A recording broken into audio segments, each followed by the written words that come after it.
dan meraih kemejaku, yang mencegahku tak terjatuh ke tanah. Tapi itu menyebabkan kemejaku sobek. Wajahku memerah karena malu dan berusaha memperbaikinya. "Ini, ambil ini," katanya saat dengan cepat dia lepaskan jaketnya dan melingkarkannya di bahuku.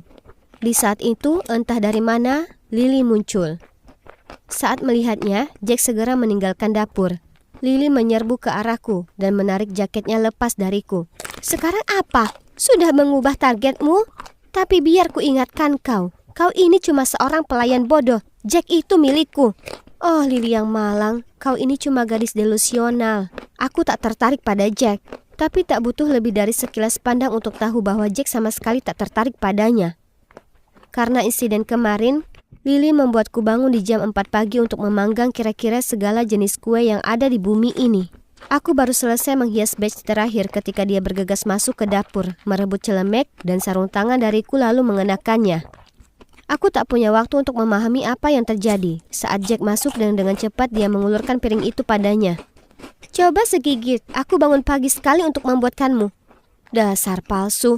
Jack hendak memasukkan sepotong kue ke mulutnya saat kusadari kuenya terbuat dari almond. Dia alergi itu. "Stop! Kue itu ada almondnya. Ini, makan yang ini." Dia mengambil kue itu lalu mengedip ke arahku sebelum berjalan pergi. Ya, kepribadiannya menyebalkan. Tapi, oh astaga, bagaimana bisa menolak garis rahang kuat dan mata dalam yang indah itu? Lumrah, Lily jadi geram. Jadi dia memaksaku membuat teh. Tak peduli seberapa lama dia mengetuk pintu Jack, dia tak mau membukanya. Jadi dengan marah dia melempar nampan teh itu ke lantai dan berteriak padaku untuk datang dan membersihkannya. Oh ya ampun, ini sungguh berantakan. Karpetnya ternodai teh dan ada banyak pecahan porselen di mana-mana. Aku mulai memunguti serpihan itu saat, tanganku tersayat.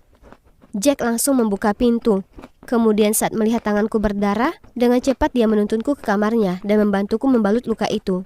Aku tak tahu kalau ini adalah sisi hangat dirinya. Sungguh mengagetkan. Akhir pekan ini, sang sutradara mengadakan perkumpulan kecil untuk para kru dan pemain film. Jadi waktuku tersita dengan persiapan ini. Sekarang aku percaya diri untuk menyatakan kalau aku sudah paham betul bagaimana rasanya menjadi pelayan. Tak ada pekerjaan rumah yang belum kucoba. Aku juga tak sengaja bohong ke pengurus rumah kalau aku dulunya bartender. Jadi dia menugasiku membuat koktail.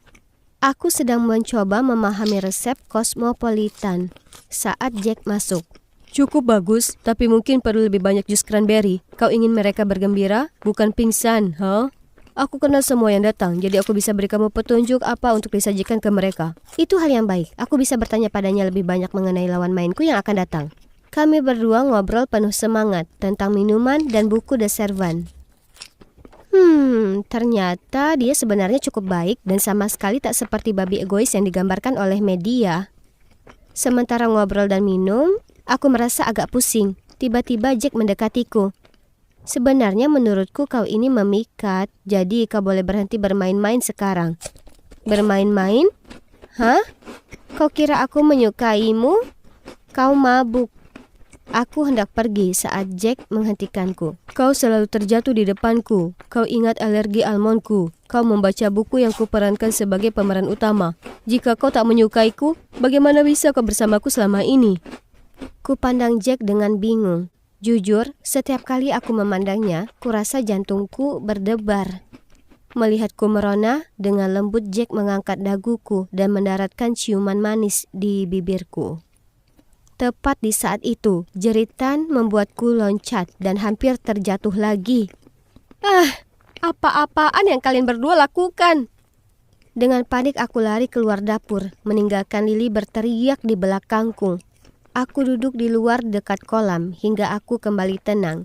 Itu tak disangka, ciuman pertamaku adalah dengan Jack, aktor penuh skandal yang sangat kubenci. Kurasa aku harus pergi sebelum semuanya jadi makin rumit. Setelah memantapkan diri, aku kembali ke kamarku untuk mulai berkemas dan kulihat pakaianku terlempar ke lantai dan di sana, yang duduk di ranjangku dengan tatapan sombong di wajahnya adalah Lily. Dia lambaikan paspor dan naskahku di tangannya. "Jenny Sinclair, rupanya aku tahu rahasiamu. Betapa rendah hatinya dirimu menurunkan derajatmu sendiri bermain-main jadi pelayan untuk mendapatkan peran film. Bayangkan skandal itu jika pers sampai tahu tentang ini."